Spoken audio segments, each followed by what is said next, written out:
And I mean, if we can get enough money, you know, to justify our time and our make our payments, we'll look at any thinning. I mean, at the end of the day, you're more played out from thinning than you can imagine, especially in pine or some stressful kind of wood like that. So my guy is going to make me, well, the guy's going to produce more in a clear cut because he's not stressed all day long. I mean, in 8 hours of thinning, you're tired. I mean, it's hard business. So when we look at thins, we try to hopefully buy them cheaper than we could a clear cut, and try to look at sales that we can get you know, a value product out of it, more so than just pulpwood.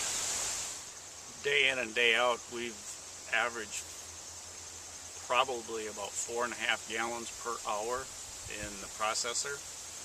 And when you can go out and knock down, you know, 50 to 70 cords of wood in that time for that amount of fuel per hour versus going through a thinning, and you might get in the first thin 25 cords in a day, maybe up to 30. Yeah, I think there, in most situations, there needs to be, you know, some kind of compensation, some kind of cost share, either weight adjustment or something like that. Just for an example, like an aspen thin, because it doesn't weigh up because you have so much airspace. I think thinning is more expensive to do than clear cutting. I mean, usually when we're thinning, we're picking out the poorer of the trees, not the best of the trees. All the thinnings and all that kind of stuff is more of a surgical application, and it costs a lot of money to do that. We're running $600,000 harvesters out there nowadays, and you can't just run out there and cut 2 loads a day.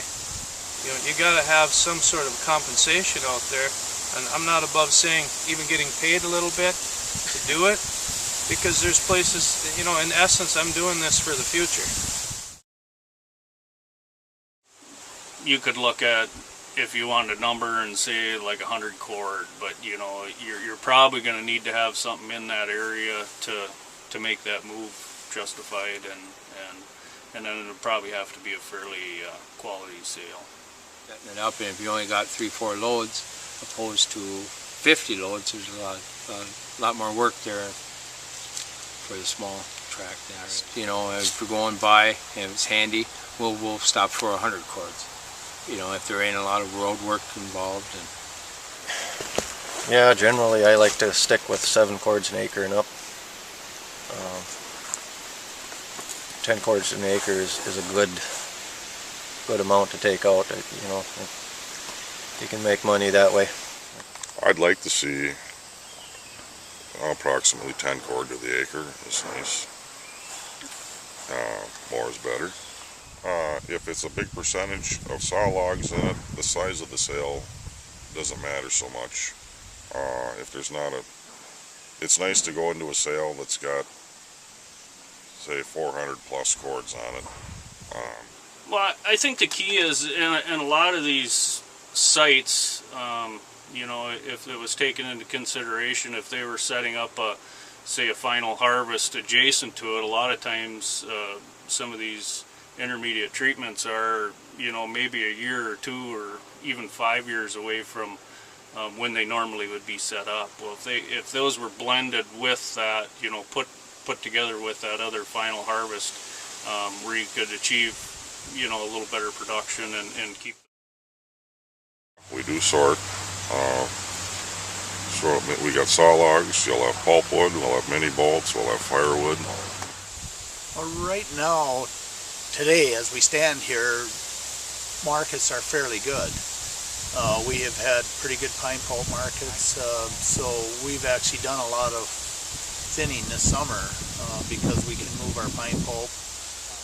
The bolt markets have been good, and then of course the spruce markets have been good for me with UPM.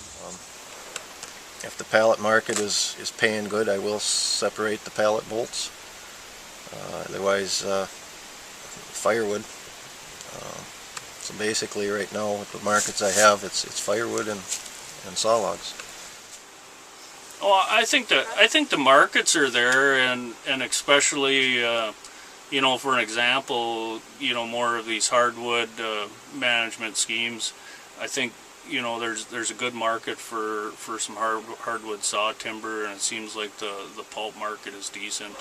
The biomass I'm not super familiar with, as far as I know that's up and down a bit, but you know, some of these treatments, I think if, you know, if there was a few more of them put up, it might open up even, you know, kind of a niche for some people that would strictly specialize in that type of harvest.